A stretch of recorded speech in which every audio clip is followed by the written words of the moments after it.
ਅਗਲੀ ਜਿਹੜੀ ਹਰਜੋਤ ਸਿੰਘ ਜੀ ਖਬਰ ਕਰਦੇ ਜਾਈਏ, ਰੋਇਟਰਸ ਨੇ ਜਿਹੜੀ ਲੇਟੈਸਟ ਰਿਪੋਰਟ ਸ਼ਾਇਆ ਕੀਤੀ ਹੈ, ਕਹਿੰਦੇ ਵੀ ਮਿਡਲ ਈਸਟ ਕੌਨਫਲਿਕਟ ਦੇ ਚੱਲਦਿਆਂ ਯੂਐਸ ਜਿਹੜੇ ਟਰੱਕਰਸ ਆ ਉਹਨਾਂ ਨੇ ਰਿਕਾਰਡ ਤੋੜ ਡੀਜ਼ਲ ਦੇ ਉੱਤੇ ਸਪੈਂਡਿੰਗ ਕਰਨੀ ਉਹਨਾਂ ਨੂੰ ਪਈ ਆ। ਆਪਣੀ ਮਰਜ਼ੀ ਨਾਲ ਤਾਂ ਉਹਨਾਂ ਨੇ ਨਹੀਂ ਕੀਤੀ, ਪਰ ਮਜਬੂਰੀ ਵਸ ਉਹਨਾਂ ਨੂੰ ਹੁਣ ਮਹਿੰਗਾ ਤੇਲ ਖਰੀਦਣਾ ਜਿਹੜਾ ਉਹ ਪਿਆ ਆ, ਤੇ ਉਹਦੇ ਕਰਕੇ ਕਹਿੰਦੇ ਵੀ ਟਰੱਕਰਸ ਨੇ ਬਹੁਤ ਜ਼ਿਆਦਾ ਮਨੀ ਸਪੈਂਡ ਕੀਤੀ ਹੈ। 3 ਮਿਲੀਅਨ ਯੂਐਸ ਦੇ ਵਿੱਚ ਟਰੱਕਰਸ ਨੇ ਜਿਹੜੇ ਕਿ ਗੁੱਡਸ ਸਮਾਨ ਆ ਇੱਕ ਥਾਂ ਤੋਂ ਦੂਜੀ ਥਾਂ ਦੇ ਉੱਤੇ ਪਹੁੰਚਾਉਂਦੇ ਆ। ਡੀਜ਼ਲ ਦੁਨੀਆ ਦੇ ਵਿੱਚ ਦੂਜਾ ਸਭ ਤੋਂ ਵੱਡਾ ਆਪਰੇਟਿੰਗ ਐਕਸਪੈਂਸ ਆ ਟਰੱਕਰਸ ਦੇ ਲਈ। ਨੈਸ਼ਨਲ ਰੀਟੇਲ ਜਿਹੜੀ ਪ੍ਰਾਈਸ ਆ ਉਹ ਤਕਰੀਬਨ $2 ਵੱਧ ਚੁੱਕੀ ਸੀ, ਜਾਂ ਕਹਿ ਲਓ ਵੀ 50% ਜਿਹੜਾ ਉਸ ਦਾ ਪ੍ਰਾਈਸ ਐਵਰੇਜ ਹੋ ਗਿਆ ਸੀਗਾ, ਤਾਂ ਨੂੰ ਹੋ ਗਿਆ ਸੀ ਜਦੋਂ ਦੀ ਇਰਾਨ ਵਾਰ 1.5 ਮਹੀਨਾ ਪਹਿਲਾਂ ਸ਼ੁਰੂ ਜਿਹੜੀ ਉਹ ਹੋਈ ਆ।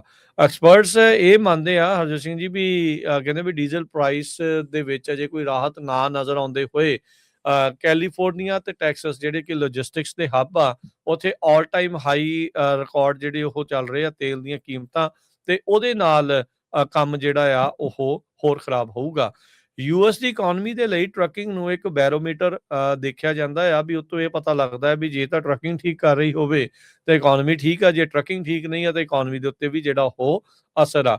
2024 ਦੇ ਵਿੱਚ ਇੰਡਸਟਰੀ ਦੇ ਦੁਆਰਾ 11 ਬਿਲੀਅਨ ਟਨ ਜਿਹੜਾ ਸਮਾਨ ਆ ਉਹ ਜਿਹੜਾ ਉਹ ਮੂਵ ਕੀਤਾ ਗਿਆ, ਜੋ ਕਿ 75% ਬਣਦਾ ਆ 3 ਕੁਆਰਟਰਸ ਯੂਐਸ ਦੇ ਵਿੱਚ ਜਿੰਨਾ ਸਮਾਨ ਮੈਨੂਫੈਕਚਰ ਤੇ ਰੀਟੇਲ ਗੁੱਡਸ ਜਨਰੇਟ ਹੁੰਦੀਆਂ, ਤੇ $906 ਬਿਲੀਅਨ ਦਾ ਰੈਵਨਿਊ ਜਨਰੇਟ ਕੀਤਾ ਸੀ। ਅਮਰੀਕਨ ਟਰੱਕਰ ਐਸੋਸੀਏਸ਼ਨ ਨੇ ਇਹ ਜਿਹੜਾ ਉਹ ਦੱਸਿਆ ਆ। ਸੋ ਕਹਿੰਦੇ ਵੀ 2022 ਦੇ ਵਿੱਚ ਪ੍ਰਾਈਸ $5.50 ਹੋ ਗਿਆ ਸੀ ਐਵਰੇਜ, ਨੈਸ਼ਨਲ ਐਵਰੇਜ ਆਪਾਂ ਡੀਜ਼ਲ ਦੀ ਗੱਲ ਕਰ ਰਹੇ ਹਾਂ। ਕੈਲੀਫੋਰਨੀਆ ਵਾਲੇ ਤਾਂ ਕਹਿੰਦੇ ਹੋਣੇ ਵੀ ਲੈ 5 5.5 ਨੂੰ ਇੱਥੇ ਹੋਵੇ ਤਾਂ ਸਾਡੇ ਲਈ ਤਾਂ ਬੜਾ ਚੰਗਾ ਆ, ਇੱਥੇ ਤਾਂ $7-8 ਨੂੰ ਜਿਹੜਾ ਪ੍ਰਾਈਸ ਆ ਉਹ ਪਹੁੰਚਿਆ ਪਿਆ ਆ।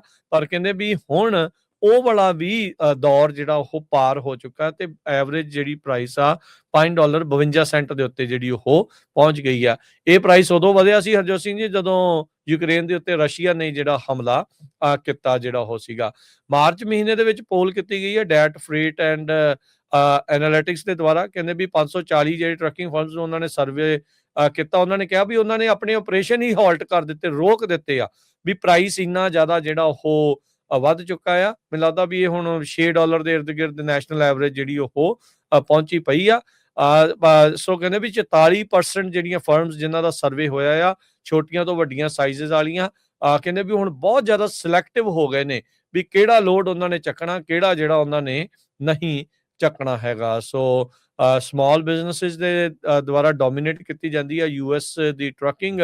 5,80,000 active US motor carrier registered ਨੇ ਯੂਐਸ ਦੇ ਵਿੱਚ, ਜਿਨ੍ਹਾਂ 'ਚ 91% ਅਜਿਹੇ ਨੇ ਜੋ ਕਿ 10 ਜਾਂ ਉਸ ਤੋਂ ਘੱਟ ਟਰੱਕ ਵਾਲੇ ਜਿਹੜੇ ਉਹ ਹੈਗੇ ਨੇ, ਡੀਓਟੀ ਜਿਹੜੀ ਉਹ ਦੱਸਦੀ ਹੈਗੀ ਆ। ਸੋ ਇਹ ਜਿਹੜੀ ਸਿਚੁਏਸ਼ਨ ਆ ਬਹੁਤ ਮਾੜੀ ਆ।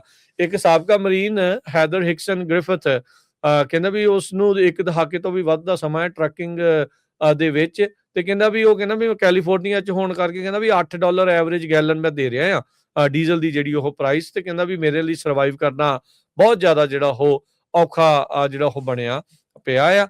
ਸੋ ਓਵਰਆਲ ਕੈਲੀਫੋਰਨੀਆ ਦੇ ਨਾਲ ਕਹਿ ਲਓ ਵੀ ਸਾਰੇ ਹੀ ਮੁਲਕ ਦੇ ਵਿੱਚ ਡੀਜ਼ਲ ਪ੍ਰਾਈਸਿਸ ਵਧਣ ਕਰਕੇ ਰਿਕਾਰਡ ਤੋੜ ਜਿਹੜਾ ਕੀਮਤ ਆ ਉਹ ਅਦਾ ਜਿਹੜੀ ਉਹ ਕਰਨੀ ਪੈ ਰਹੀ ਹੈਗੀ ਆ ਯੂਐਸ ਦੀ ਓਵਰਆਲ ਟਰੱਕਿੰਗ ਇੰਡਸਟਰੀ।